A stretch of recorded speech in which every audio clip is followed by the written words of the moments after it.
Hi guys, good morning. So for today's video guys ay pupunta tayo sa Sitio Talapa sa lolo ko sa Kilaamang para tumulong mag sindi ng kanilang gamason. So kasama ko guys yung mga kapatid ko at sila nanay at tatay. Pupunta kami ngayon guys. Mga 10 AM na kami kaalis kaya dalan lang yun ng mainit.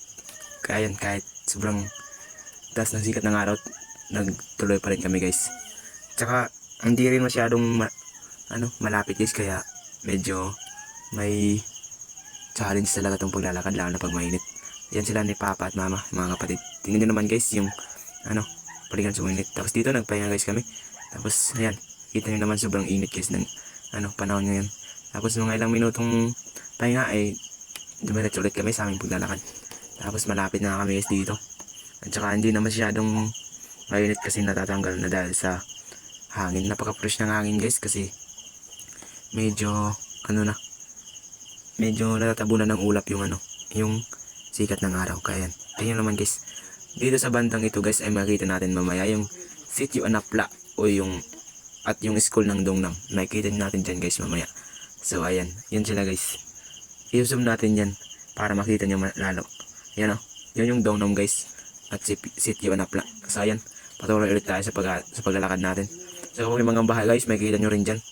So yun, nakarating na nga pa pala tayo guys sa labas ng bahay nila Amang. Kaya pumasok na rin tayo para magpahinga dyan sa loob. Tapos ayan, pumasok na nga tayo guys.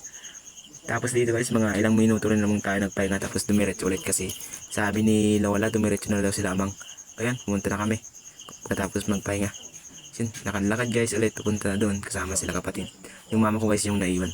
Tapos nung nakarating kami guys dun, sabi ng kasamahan nila Amang, tapos na raw yung gawain. Kaya ayun yan lang yung nabutan namin. Wala, tapos na. Kaya yan guys, wala kaming nagawa. Bumalik ulit kami. Tapos sila, yung mga tumulong. At saka dahil sa kaboringan namin, dahil may oras pa naman, naglambitin muna kami dito sa isang yung ginagamit ni Tarzan.